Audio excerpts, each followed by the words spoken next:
Welcome back, everybody, to the Spiritual Uplevel Podcast. I'm your host, Jeri Cristine, and today I am bringing you a very special guest all the way from India, and Kirtti Sharrma is known as the energy alchemist. She transforms the lives of women in crisis through scanning their energy to resolve the unhealed trauma they aren't aware of. She is the founder and channel for Mokshastra, a healing modality. With nearly 20 years of international experience as an intuitive counselor, Kirtti is the co-author of the #1 international bestsellers, My Journey, My Journal, and Creating Your Legacy. She holds a master's in counseling psychology and has been a certified Reiki grandmaster since 2006. Her diverse expertise includes numerology, crystal healing, color therapy, aromatherapy, NLP, life coaching, and hypnosis. Kirtti, that's amazing. I love all of those things, and I want to hear your story. Tell our audience how you got started and why you're doing what you're doing today. Thank you for inviting me, first of all, and thank you for everyone who is listening. I'm Kirti from India. I'm an energy alchemist, and this name was given while I was meditating because of all those things that I'm doing, which people like. When will you stop reading that thing like Reiki, NLP, and everything? So I started in when I was 14 or 15 years of age. I felt that there's something that needs to be changed, and that was the time when I was introduced by my father's friend into meditation. That was the first time. I was in 10th or 11th grade, high school. So at that time, teenage and meditation, it must feel woo woo, but I felt relaxed. I felt a different kind of energy. Since then, my journey started of finding that energy, and slowly, with time, I get the certification in Reiki in 2006, just before my marriage, and slowly I worked with Reiki only. But in 2012, my father expired, and that was the time when I felt low, and I wanted to meet him on any plane. I was like, "Where are you? I want to meet you wherever you are." After his death, so it broke me down into pieces and everything. So I connected to psychics and mediums, and then I realized that as they are helping me to connect to my father, why shouldn't I be doing that on my own? Why shouldn't I connecting to my father on my own? So that journey of walking onto spirituality began there, and it never stopped. So this is how I walked into various things. You know, I love that you said that because one of the things that seems to be a common theme with the guests that I interview on the podcast is pointing back to yourself. Because one of my best friends says we always want to outsource our healing. We always want to think that somebody else can do it for us, but the truth is we all have the ability to do it. We just haven't all cultivated that ability. And so I'm sorry for the passing of your father, but it sounds like in the end, it turned into a blessing for you because that instigated you cultivating, that power and that connection within yourself. Yeah. I'm sure he would be very proud of you today. I feel that his death is like a kick from the universe that wake up, it's about time for you to wake up. Yeah, I feel yeah. that way now after so many years, almost 12 years now. I feel that yes, and I understood death better after his death. Oh, yeah. Yeah. And that's another thing that we recently talked about was death. Especially in the Western culture, we are so afraid of death. We ignore it and like pretend like it's not going to happen. We put old people in a home. We get them out of our way. When their passing happens, they go to a funeral home. We want nothing to do with it. And yet it's the one thing that is going to happen And it would serve all of us to consider it Yeah. and become more comfortable with it, like you said, Mm. because it's just natural. It's what's going to happen, right? Yeah. So It's you, understanding. yeah, so Yeah. you have your master's in counseling psychology. So you went on that path. Yes, it's a big story as well.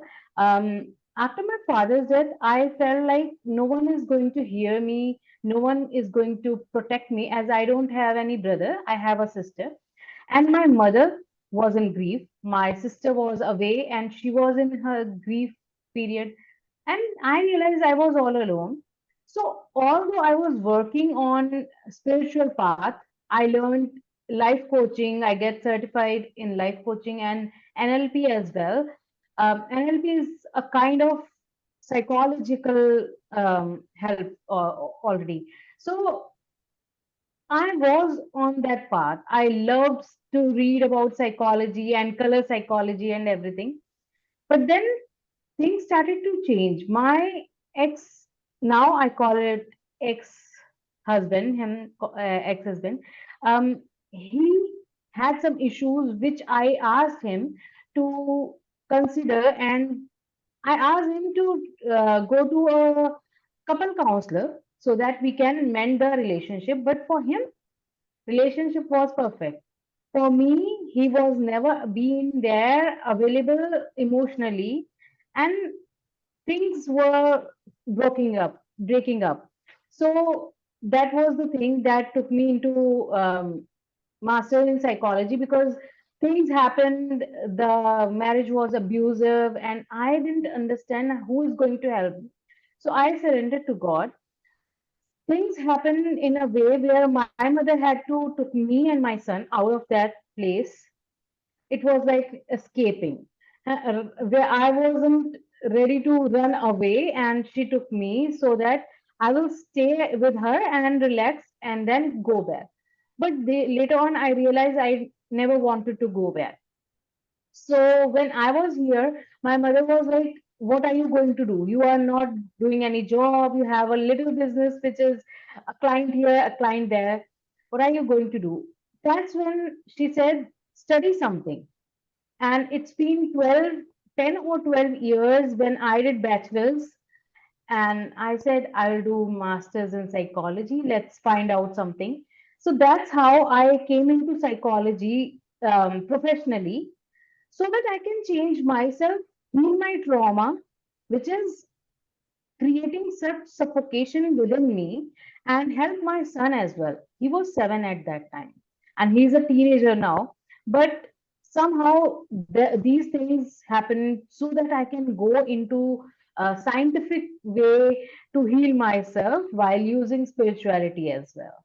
Hmm, that's so good. A lot of our listeners are people who are newer on this spiritual path, and they're new to energy work and things like that. And so I love introducing that you do both, because there is an aspect of both. We're spiritual beings having a physical existence. And so there is an aspect of the spirituality, the energy, and there's an aspect of science, like what's been studied, how does this actually work? And I think what we're finding more and more is that the two actually work together. They used to, in the Western world, we used to keep them very separate, and now they're integrating, and people are having more and more better results and longer lasting results when we explore both sides. So it sounds like God led you down the correct path to integrate all of this for sure. Yeah, So today, yeah. tell us a little bit about Mokshastram. You're currently channeling this and creating this healing modality. Can you tell us about that, and even tell us about how does that look when you're channeling this new healing modality? So first of all, I would say who are new to spiritual path, it is nothing different from listening to a music, because the first and the final step is meditation. And meditation is, when you are new, you need to do it with someone who can lead you into meditation. Hypnosis is meditation. When you're watching television, it's a kind of meditation. Listening to music, doing art, everything is in a way meditation where you calm yourself down. So that's how we integrate both things. On working on the spiritual path and integrating psychology with it, I realized that yes, science is necessary, but science is proving everything that already existed, Mm-hmm. that energy exists and that breathing exists, that life after death happen. So I had been reading it and I realized that both have to join path together. So I work with my one-on-one clients with both of these things like counseling and many therapies and spiritual things. But Mokshastram is um, it's like when you are channeling some energies, like I'm connecting to someone, someone's energy, and I bring on message for them, or like you are talking about your trauma, and I can see behind the scenes what is happening to you actually unconsciously, or what other people are doing to you unconsciously that creates that trauma. That's how we channel as well. So I started channeling a kind of energy where I wanted to uh, find the liberation, find after self actualization. It's like you need to get onto a path where you liberate, you free yourself up, you detach yourself from everything. On that path, I found this thing that I am getting moksha while living. In Hinduism or Buddhism, it is said that when you die and you get liberated because of your good karma, you end the cycle of life and death. So that is what we call it's reaching to moksha. But actually, you can do it in living state as well. So what we do is we understand why we are creating those problems in our life like a loop. These people or these things happen again and again to show us a lesson. Mm-hmm. We need to cut that root by understanding the lesson behind this problem. Like if someone is getting hurt or getting breakups, like someone is having breakups after breakup, they need to check out the loop. What is going on? What are the patterns? When we understand that pattern, we acknowledge them. We understand and acknowledge the lesson behind it. We cut that. We delete the root. So that's how I help people with Mokshastram. And slowly, it is like a chapter after chapter, understanding how you can attain moksha or liberation while living, being happy even after. I had been through suicidal depression because of my abusive marriage. I came out of it and creating it so that people like me who had been through worse cases won't stay there, won't stuck there. They can come out of it and live happily, smiling all the time and understanding behind the scenes. So this is mostly about getting liberation, being free, being detached. So that's what Mokshastram is all about. I love it because that is exactly people get stuck in a pattern. You know, our minds look for patterns, and even if they're bad, it's comfortable. So we get Yeah. stuck in the pattern, right? And so discovering those patterns and understanding what's beneath that and what is the lesson. And then you're saying understanding that creates liberation, and you can create liberation in this lifetime before you pass on. Wow, yeah. That's great. That it was something you brought up. You've mentioned a couple times that you were in an abusive relationship that you had to leave. Um, and that seems to have been somewhat of a catalyst for your transformation. Have you seen or do you believe that a lot of times healers go through something really hard? We find our way, we get help from other healers, and then we're just a couple steps ahead and able to help other people. It seems like a common theme with the people that I interview that there was something in their past that they had to overcome, and causes us to get that connection, with source, with God, that we're then able to share with other people. Yeah, It's maybe, actually. oh, go Yeah, ahead, go ahead. actually, I was about to say that God is like saying, experience it, because you have to help the people just like you, and you have to help them come out of it. And until you experience it, how would you help them? With your So true. experience, only you can help. So true. I feel like sometimes that's what I've experienced with traditional therapy, though. Sometimes I'm like, you have no idea what I'm talking about. Like, thank you for the help.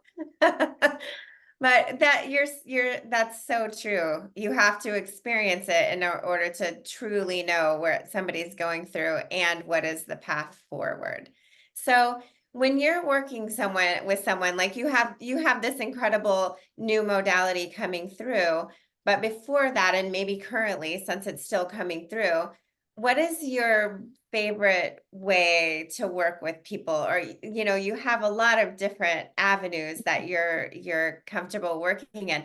Do you have a favorite one, or one that you find to be most effective?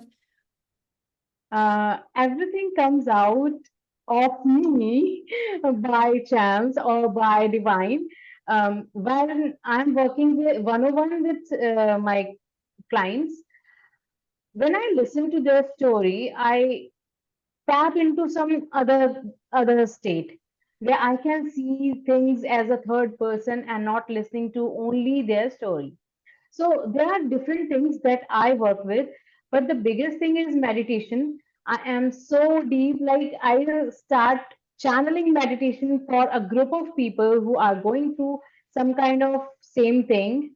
I usually host healing sessions and meditation sessions now and then, like 8 is coming. Lions Gate portal is opening up. So Mhm. I will be doing that as well. So I channel the energy, I channel the meditation, and that is the biggest thing that I do. I help with to a group of people, and I have a group coaching as well, Soul Alchemy, where I walk them down into what is needed for that group will be healed throughout that span of time. So that's how it works. It's mostly intuitive, but mixing therapies and intuition and everything together. That's awesome. And I did see on your website that you have the groups, and you also have some free meditations on there. If somebody wants to try some of your guided meditations, they Yeah, can it's on experience. Insight Timer. Yes, it's on Insight Timer. That's an app for meditations. So I have a few over there, and one or two are on my YouTube channel. Okay. Okay. Great. Inside Timer, is that an app that is for meditation? Like, it's not your specific app. No, no, no. Okay. Not familiar It's with it. yeah, it's a platform where there are millions of sorry, experts who put on their meditations, talks, and courses as well, and there are many listeners over there. Nice. Okay. Yeah. I'll have to check that out.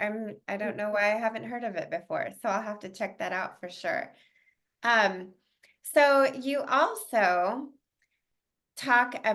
you had mentioned channeled light codes and light language. That's something that I've been hearing a lot lately. It's maybe still a little too woo for me. So can you dive into what is that, and how does that work? Um, it starts like our planet or our galaxy is not the only one. We are reading more about it. We are getting more reels and stories about it. That there are different galaxies, and in Galactic Council, there are different like Sirius, there are stars, and there's what should I say? People, not people. ETs are there, or there Yeah. are races, right? So there are Lyran races, there are Syrian races, Arcturian. So these are those who channel healing energies or They are helping as a council or as a group, light beings, helping Earth and us all to heal ourselves. So I started with dragon guides. I started channeling dragon guides, and I used to draw with black pen on white paper. Some draw on black paper and with golden ink or some other ink. But it's like channeling lines, dots, and different um, kind of arts which heals you unknowingly, unconsciously. So if I draw something and I put it in front of you, I don't have it right now, but put it in front of you and you look at it. Just by looking, your body, your DNA, your genes, everything will start working on its own to heal without you knowing it. You don't need to know that I am healing, but things start getting better. So I started with dragon guides, I started channeling them, and then I connected to Arcturian Council. Arcturian Council is light years ahead of us in healing, and they use light, and their tools are really high vibrational. So, first, I started channeling by drawing, and then I channel that are called, the drawings are called light codes, and you don't need to understand what is the meaning of lines and everything. Even the healer sometimes don't understand. Um, then comes the light language. So we channel and we talk, we speak words like, let me do it. See, my fingers will start on its own to channel the light, channel the healing energy to whoever is watching this or listening to it. You don't need to watch it or see it, but the healing energy starts working on its own as I connect to them. Schnozohor testayas nasne sneshnoho zear nestayas nesno. So it's a kind of example. Wow. Yes, I this is a kind of example which happens that I say I want to connect to you and channel some energies to heal the bird, and words come out of my mouth which don't need to have a sentence or a word like our language, but they come here and there to heal us. So sound heals and light heals. So that's how we heal. This is light language and light codes. And people use different words and different vocal sounds according to their channel, how they are channeling and who they are channeling. Wow. And when you're channeling, is it like, are you conscious like that something's coming through you, or is it like you kind of step aside and something comes through? Like, how does that work? When I started, I used to feel the energy rushing down into me, and it actually used to take a little time. Like I'm creating a container and I'm creating a group for healing. So I have to say, okay, close your eyes and be breathe while I connect to the energies. But as you see, that suddenly I started using my fingers and started channeling. So with time, you become hollow, you inside become so clean, clear, or whatever you want to say, hollow, that the energy start channeling faster and you don't need to feel anything. Like a flute, it's just like a flute that let the sound, let the air goes out and create a sound. So you Wow. become just like that. It's being with channeling and practicing, I say. Wow. And do you feel like this has always been something that has been available to us, or is this coming through now more because we're going through a transformation in our world? Actually, yes, this is more and more now, like witches and all those rituals that used to happen earlier, even white magic or whatever.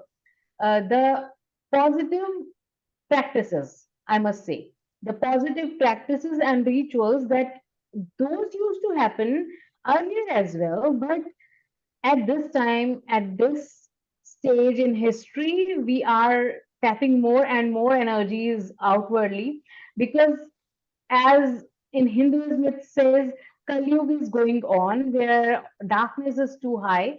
And even I am reading some Quran and everything. I realize that yes, it is going on right now. The darkness is at its peak and it needs to be removed or cleared away. So that's why more and more light workers are channeling these kind of healing energies more and more. In past 10, I mean, in past 1 decade, it's too high. I doubt. I Wow. feel.